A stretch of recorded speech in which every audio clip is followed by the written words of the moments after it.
নমস্কার বন্ধুরা, সৃষ্টি সোনা ব্লগে তোমাদের সকলকে স্বাগত জানিয়ে আজকে চলে এসেছি বন্ধুরা একদম নতুন একটি ভিডিও নিয়ে। দেখো বন্ধুরা, আমি প্রথমেই বালিটাকে গরম করে নেব। দেখো, এটা কিন্তু বন্ধুরা বর্ষাকাল, বৃষ্টি কিন্তু বন্ধুরা কম বেশি সব জায়গাতেই হচ্ছে। আর দেখো, তাই বৃষ্টির জন্য কিন্তু বন্ধুরা বালিটা পুরোপুরিভাবে কিন্তু ভিজে আছে। সেই জন্য আমি এখানে উনুনে আগে থেকেই বন্ধুরা বালিটা গরম করতে দিয়ে দিয়েছি। কেন আর কি করব বন্ধুরা এই বালি দিয়ে, অবশ্যই তোমরা আমার এই পুরো ভিডিওটি দেখতে থাকো ও দেখার জন্য আমি তোমাদের সকলকে অনুরোধ করছি। দেখো বন্ধুরা, আমি এখানে একটা আম নিয়ে নিয়েছি, আর এই যে দেখো আর একটা চামচ নিয়ে নিয়েছি। এই চামচ দিয়ে আমের শুধু কেবলমাত্র শাঁসটাই আমি তুলে নেব। দেখো, একদম পাতলা করে আমি এখানে বন্ধুরা দেখো মানে শাঁসটা তুলে নিয়েছি। আর এই যে বন্ধুরা ছোট গ্লাস দেখতে পাচ্ছ, এই গ্লাস মেপে বন্ধুরা আমি এখানে সুজি দেব। আর কি বানাবো বন্ধুরা, এটা কিন্তু বানাবো পাকা আমের বিস্কুট, খাস্তা বিস্কুট, অন্য যে কোনো বিস্কুট নয় বন্ধুরা, খাস্তা বিস্কুট। দেখো, আমি 1 গ্লাস সুজি দিয়ে দিয়েছি, আবারও বন্ধুরা আমি আর 1 গ্লাস সুজি দেবো। দেখো, মোট আমি এখানে 2 গ্লাস সুজি নিচ্ছি। দেখো, আর এখানে একটা পুরো পাকা আম নিয়ে নিয়েছি। দেখো, আর এই যে যেটা দেখতে পাচ্ছ বন্ধুরা, এটা কিন্তু বন্ধুরা আতপ চালের গুঁড়ি। এটা কেন দিচ্ছি, এতে কি হবে বন্ধুরা, যেহেতু সুজি রয়েছে আর আতপ চাল রয়েছে, এতে করে এই খাস্তা বিস্কুটটা অনেক সময় পর্যন্ত একদম মুচমুচে থাকবে। আর বন্ধুরা আমি এখানে 2 চামচ পরিমাণে, যে চামচটা দিয়ে বন্ধুরা আমি আমের শাঁসটা তুলে নিয়েছি, সেই চামচের বন্ধুরা 2 চামচ পরিমাণে আমি এখানে চিনিটা ব্যবহার করছি। তোমরা কিন্তু বন্ধুরা আম কেমন মিষ্টি আর তোমরা কেমন মিষ্টি খাও সেই অনুপাতেই তোমরা একটু মিষ্টির পরিমাণটা দিও। আর এখানে নিয়ে নিয়েছি দেখো 250 গ্রাম গরম দুধ বন্ধুরা। হ্যাঁ, এটা কিন্তু আগে থেকেই বন্ধুরা জাল করে নিয়ে রেখে দিয়েছিলাম দুধটা। দেখো, এদিকে দুধ, আম, সুজি আর সামান্য একটু আতপ চালের গুঁড়ি, চিনি রয়েছে। ব্যাস, এই কটা দিয়েই বন্ধুরা আজকে তৈরি করে নেব একদম পাকা আমের খাস্তা বিস্কুট, যেটা কিনা বন্ধুরা একদম দীর্ঘ সময় পর্যন্ত একদম মচমচে থাকবে। আমরা যদি কৌটোতে করে রেখে দিই তাতেও কিন্তু বন্ধুরা অনেক দিন পর্যন্ত ভালো থাকবে আর একদম মচমচে। দেখো, আমি এখানে একই সাইজের 4টে গ্লাস নিয়ে নিয়েছি, যে গ্লাসে করে বন্ধুরা আমি এখানে 2 গ্লাস সুজি ব্যবহার করেছি। দেখো, এই গ্লাসগুলোতে আমি তার আগে কিন্তু বন্ধুরা ব্যাটারটাকে খুব ভালো করে কিন্তু বন্ধুরা ফাটিয়ে নিয়েছি চামচে করে, তোমরা নিশ্চয়ই লক্ষ্য করেছো। এতে কিন্তু বন্ধুরা একটু তেল দিয়ে দিয়েছি। দেখো, সাদা তেল, একটু বেশি পরিমাণে তেলটা এখানে দিতে হবে, যেহেতু বন্ধুরা এটা গ্লাস তো। দেখো, এতে করে কি হবে বন্ধুরা, নিচ থেকে উপর পর্যন্ত একটা তাপ লাগার ব্যাপার রয়েছে। আর এই সব কিছু গোছাতে গোছাতে ওদিকে কিন্তু বন্ধুরা বালি কিন্তু পুরোপুরিভাবে আমার গরম হয়ে গেছে। তোমরা নিশ্চয়ই বন্ধুরা সেটা লক্ষ্য করেছো। দেখেছো, বেটাটা কিন্তু বন্ধুরা আগের তুলনায় অনেকটা শক্ত হয়ে গেছে, কারণ কিন্তু বন্ধুরা সুজিটা কিন্তু আমার ভিজে গিয়েছে। সেই জন্য এবার আমি এখানে একই পরিমাপেই কিন্তু বন্ধুরা সুজিটা এখানে দিতে হবে। আর পুরোপুরি ভর্তি করে কিন্তু বন্ধুরা দিলে হবে না, কারণ এটা কিন্তু বন্ধুরা ফুলে উঠবে, তো সেই জন্য একটু কম রেখেই বন্ধুরা গ্লাসে করে দিতে হবে, গ্লাসগুলোকে ভরে দিতে হবে। দেখো, এবার বন্ধুরা বেটারটা দিয়ে এইভাবে একটু করে জাস্ট একটু ধাক্কা নিয়ে নিয়েছি, যাতে করে গ্লাসের সব দিকটা আমার এই বেটারটা পুরোপুরিভাবে গ্লাসের গায়ে বন্ধুরা গ্লাসের ভেতরে ভালোভাবেই বসে যায়। দেখো, একই পরিমাণে বন্ধুরা বেটাটা নিয়ে নিয়েছি। দেখো, 2 গ্লাস সুজি নিলাম, হয়ে গেল বন্ধুরা 4 গ্লাস। দেখেছো বন্ধুরা, দেখো তার মানে কতটা সুজি ফুলেছে। দেখো, আর রয়েছে একটা গোটা আম। দেখো, এবার কিন্তু বন্ধুরা বালিটা দেখো, বালি কিন্তু বন্ধুরা পুরোপুরিভাবে গরম হয়ে গেছে, অনেকক্ষণ কিন্তু হয়ে গেছে। যে বালিটা আমি আগেই বন্ধুরা গরম করতে দিয়ে দিয়েছি, কারণ এখানে এটা কিন্তু বৃষ্টি পড়ে গেছে কম বেশি সব জায়গাতেই, আর বালিটা ভিজে যেহেতু রয়েছে তাই বন্ধুরা, আর বালি কিন্তু বন্ধুরা একদম পুরোপুরিভাবে গরম করে নিতে হবে। তোমরা চাইলে এখানে লবণও ব্যবহার করতে পারো, না হলে কিন্তু তোমরা এই গ্লাসগুলোকে বা যে কোনো ভাবেই তোমরা ভাপিও নিতে পারো। তো বন্ধুরা আমি এখানে বালি ব্যবহার করছি। তোমাদের কাছে যদি বালি না থাকে তোমরা গরম জলের উপরে ফুটো বাটি বসিয়ে তোমরা কিন্তু বন্ধুরা ভাপিয়ে নিতে পারো, এতে কোনো অসুবিধা নেই। আমি এখানে বালিটাই ব্যবহার করলাম। দেখো, বালি কিন্তু গরম হয়ে গেছে, আর কিন্তু বন্ধুরা আমি এখানে কোনো প্রকার জাল দেব না। বালির গরমেই কিন্তু বন্ধুরা আমি এখানে 20 মিনিট রেখে দিয়েছিলাম। আমি কিন্তু কোনো প্রকার জাল দিইনি। দেখো বালিটা এতভাবে গরম হয়ে গেছিলো, দেখো হাত দেওয়া যাচ্ছিল না। সেই গরম বালিতেই আমি এখানে কিন্তু আর তাপ দেব না বলেই এখানে আমি বালিটা ব্যবহার করে নিয়েছি। দেখো 20 মিনিটের মধ্যেই দেখো একদম পুরো ফুলে গেছে। দেখো এবার এটা কাঠি দিয়ে দেখাচ্ছি, কোনোভাবেই কিন্তু কোনো গ্লাসের মধ্যে দেখো একদম কাঁচা ভাব নেই। দেখো একটুও কিন্তু বন্ধুরা বেটারটা আমার লেগে যাচ্ছে না। দেখো দেখ, তার মানে পুরোপুরিভাবে আমার এখানে বিস্কুট তৈরির জন্য যে পারফেক্ট আমার যে বন্ধুরা রেডিটা হওয়ার কথা ছিল, যেটা বিস্কুটের জন্য উপযুক্ত, সেইভাবে কিন্তু বন্ধুরা আমার এখানে ভাপটা দেওয়া হয়ে গেছে। এবার বন্ধুরা গ্লাসটা আমি নামিয়ে নেবো, কারণ বন্ধুরা এরপরে যদি বেশিক্ষণ রেখে দিই তাহলে কিন্তু বন্ধুরা ওটা নিচ থেকে একটু পুড়ে যাওয়ার সম্ভাবনা থাকে। যেহেতু বন্ধুরা বালি দেখো একদম পুরোপুরিভাবে শক্ত হয়ে গিয়েছে। দেখেছো বন্ধুরা, হাত দিয়ে দেখাচ্ছি, দেখো একদম পুরো শক্ত হয়ে গেছে উপরটা।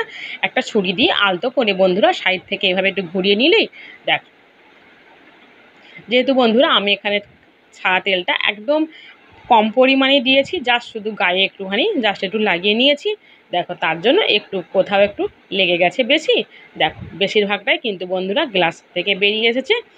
দেখো এবার এটাকে বন্ধুরা গোল আকারে আমি এখানে একটু চওড়া করে কেটে নিয়েছি। দেখো এইভাবে চওড়া করে আমি এখানে বন্ধুরা কেটে নিচ্ছি। দেখো এতে তো কেবলমাত্র সুজি দেওয়া আছে, তার জন্য বন্ধুরা কিছু আর এতটা সুন্দর ফেপে গিয়েছে। দেখো একটু একটু ভেঙে গিয়েছে। আর এখানে দেখো বন্ধুরা কড়াই বসিয়ে দিয়েছি, আর কড়াই গরম হয়ে গেছে। আর এক্ষেত্রে বন্ধুরা আমি যে খাস্তা বিস্কুটটা তৈরি করবো পাকা আম দিয়ে, দেখো আমি এখানে তেল দিয়ে দিলাম। এই তেলেই বন্ধুরা একদম ভাজলেই তৈরি হয়ে যাবে পাকা আমের খাস্তা বিস্কুট, যেটা কিনা খুব সহজেই সবাই খেতে পারবে।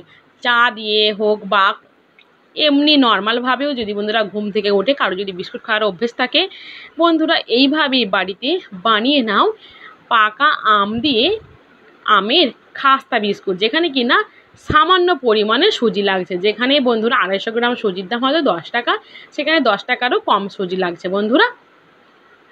দেখো এইভাবেই বন্ধুরা দেখো আমি একটা একটা করে দিয়ে দিচ্ছি। একদম তেলটা কিন্তু গরম করে নিয়েছি। দেখো আর এতে আতপ চালের গুঁড়োটা দিয়েছি বলে কিন্তু বন্ধুরা কাঁচা চালের মতন গন্ধ করবে না। এতে কি হবে, তেলটা আমার কম লাগবে, এই জন্যই বন্ধুরা আমি এখানে আতপ চালের গুঁড়োটা ব্যবহার করেছি। দেখো এরকম করে কিন্তু দু পিঠটা লাল লাল করে ভেজে নিতে হবে। দেখো দেখেই বুঝতে পারছো কতটা মচমচে হয়েছে। আর এটা বন্ধুরা খেতে কিন্তু দারুণ টেস্ট হবে। দেখো বন্ধুরা, আর আমি এখানে বন্ধুরা গরুর দুধ ব্যবহার করেছি, তোমরা চাইলে বন্ধুরা গুঁড়ো দুধও ব্যবহার করতে পারো। দেখো বন্ধুরা এবার আমার যেগুলো হয়ে গেছে সেগুলোকে বন্ধুরা উল্টে দিয়েছি, আর যেগুলো কিন্তু বন্ধুরা হয়নি সেগুলো আমি বন্ধুরা রেখে দিয়েছি। দেখো তারপর আবার আমি উল্টে দিলাম, তার মানে এই পিঠগুলো হয়ে গেছে। দেখো এইভাবে বন্ধুরা ঘুরিয়ে ফিরিয়ে একদম লাল লাল করে বন্ধুরা ভেজে নিতে হবে। দেখো এরকম করে লাল লাল করে ভাজলে একদম মুচমুচে থাকবে বন্ধুরা। কৌটোতে রেখেও, ফ্রিজ ছাড়া নর্মালভাবে কৌটোতে রেখেও আমরা সপ্তাহ পর সপ্তাহ কিন্তু বন্ধুরা খেতে পারি। সেক্ষেত্রে কিন্তু বন্ধুরা একটু ভালো করে ভেজে নিতে হবে। আর কিন্তু বন্ধুরা এটা কৌটোতে যদি আমরা ভরে রাখি তাহলে এই যে পাকা আমের যে বিস্কুট বন্ধুরা খাস্তা বিস্কুট, সেটা কিন্তু বন্ধুরা মানে এই যে এক সপ্তাহখানেক বলছি, এই সপ্তাহ কিন্তু বন্ধুরা লাগবে না, এক নিমিষে খাই খাই করে বন্ধুরা সব খাওয়া হয়ে যাবে। এত সুন্দর টেস্ট। আর বন্ধুরা খাওয়া মানে খাস্তা বিস্কুট যখন আমরা খাবো মুখে, তখনও কিন্তু বন্ধুরা পাকা আমের যে গন্ধটা সেটা কিন্তু বন্ধুরা একদম থাকবে। অতএব বন্ধুরা এই পাকা আম ফুরিয়ে যাওয়ার আগে একদম সামান্য সুজি দিয়ে বানিয়ে নাও খুব সহজেই পাকা আমের খাস্তা বিস্কুট। দেখো অনায়াসে, দেখো বন্ধুরা কতটা কম সময় লাগলো। দেখো আশা করি তোমরা বুঝতে পেরেছো। দেখো একদম অল্প সময় এইভাবে একটু লাল লাল করেই বন্ধুরা ভেজে নিতে হবে। দেখো আর যেটুকু ছিল আমি বন্ধুরা সব তুলে দিয়েছি কড়াইতে। দেখো এইভাবেই কিন্তু বন্ধুরা লাল লাল করে ভেজে নিতে হবে। দেখো দেখেছো একদম দেখো মচমচ করছে। দেখো যেগুলো হয়ে গেছে সেগুলো তুলে নেব। আর বন্ধুরা যেগুলো হয়নি সেগুলোকে বন্ধুরা এইভাবে কিন্তু বন্ধুরা, আর যখন ভাজবো কিন্তু বন্ধুরা তখন কিন্তু গ্যাস কিংবা উনুনের তাপটা একদম মিডিয়াম রাখতে হবে। খুব বেশি রাখলেই কিন্তু বন্ধুরা তাহলে চট করে লাল হয়ে যাবে, কিন্তু এর ভেতর পর্যন্ত কিন্তু বন্ধুরা ভাজা হবে না। তখন কি হবে, ভেতরটা থাকবে নরম আর বাইরের দিকটা হয়ে যাবে মচমচে। যেহেতু সুজি দেওয়া আছে সেহেতু মচমচে হয়ে যাবে, তাহলে কিন্তু বন্ধুরা খাস্তা বিস্কুট এটা বলা যাবে না। আর এটা কিন্তু কম সময়ের জন্য শক্ত ভাব থাকবে, মচমচে থাকবে, কিন্তু একটু সময় বেশি হয়ে গেলে তখন কিন্তু বন্ধুরা নরম হয়ে যাবে। তাই জন্য এটাকে যখন ভাজা হবে তখন কিন্তু বন্ধুরা খেয়াল রাখতে হবে গ্যাস কিংবা উনুনে একদম মিডিয়াম আঁচে করার জন্য। তাহলে কি হবে, এর ভেতর বাইরে সব দিকটা আমাদের পুরোপুরিভাবে একদম লাল লাল করে ভাজা হয়ে যাবে। আর সেক্ষেত্রে এই বিস্কুটটা নষ্ট হয়ে যাওয়ার কোনো চান্স থাকবে না। কারণ বন্ধুরা এখন তো শীতকাল নয়, আর এখন একটু গরম, ভালোই গরম আছে।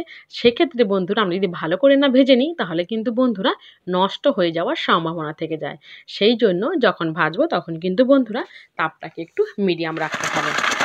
আর তার আগে তেলটাকে খুব ভালো করে বন্ধুরা গরম করে নিতে হবে।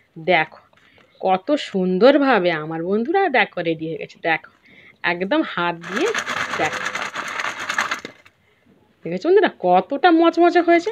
দেখো দেখো তোমরা আওয়াজ শুনে আশা করি বুঝতে পেরেছো যে এটা কতটা মচমচে হয়েছে। দেখো বন্ধুরা, আমার তো বন্ধুরা ভাজার পরে যেন জিভে জল চলে আসছে। আশা করি তোমাদেরও ঠিক একই রকম অবস্থা হয়েছে।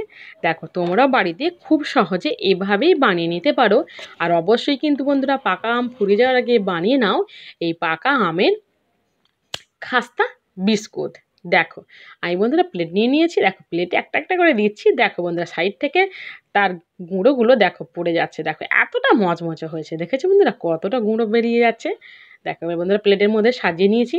তোমরা অবশ্যই কমেন্ট করে জানিও আজকে আমার এই পাকা আমের খাস্তা বিস্কুট তোমাদের কাছে বন্ধুরা কেমন হয়েছে। আর আম ফুরিয়ে যাওয়ার আগে অবশ্যই তোমরাও এইভাবে বানিয়ে সংরক্ষণ করে নাও পাকা আমের খাস্তা বিস্কুট, যেটা কিনা আমরা যখনই মন চাইবে তখনই খেতে পারবো। চা কিংবা এমনি যখন খুশি আমরা খেতে পারবো। আর বাচ্চারা তো বন্ধুরা একবার এটা হাতের কাছে পেলে অনায়াসে বন্ধুরা তারা আর খাবে না বলে বায়না করবে না। দেখো এত সুন্দর মজাদার পাকা আমের খাস্তা বিস্কুট যদি আমাদের হাতের কাছে থাকে তাহলে বন্ধুরা আর দুঃখ কি আমাদের। একবার তো বাড়িতে বানিয়ে ফেলা যায়। ঠিক এইভাবে পাকা আমের খাস্তা বিস্কুট তোমরাও বাড়িতে বানিয়ে খেও। আমিও আজকে বন্ধুরা বাড়িতে বানিয়েছি, আর আমরাও বন্ধুরা সবাই এই পাকা আমের খাস্তা বিস্কুট বন্ধুরা খাবো। আর তোমরাও বন্ধুরা কেমন হয়েছে অবশ্যই আমাকে কমেন্ট করে জানিও। আর ভালো লাগলে বন্ধুরা একটা লাইক প্লিজ দয়া করে কমেন্ট করে জানাবেন। আর বন্ধুরা এইভাবেই আমার পাশে থাকবেন। দেখো দেখেছো কত সুন্দর, দেখো দেখো বন্ধুরা দেখেছো এই অসাধারণ এবং সুস্বাদু পাকা আমের একদম বন্ধুরা পারফেক্টভাবে তৈরি খাস্তা বিস্কুট। দেখো কার না খেতে ইচ্ছে করবে বলো বন্ধুরা, জিভে জল আনার মতন বিস্কুট। বন্ধুরা অনেক রকম বিস্কুট খেয়েছো, এই বিস্কুট বন্ধুরা একবার খেয়ে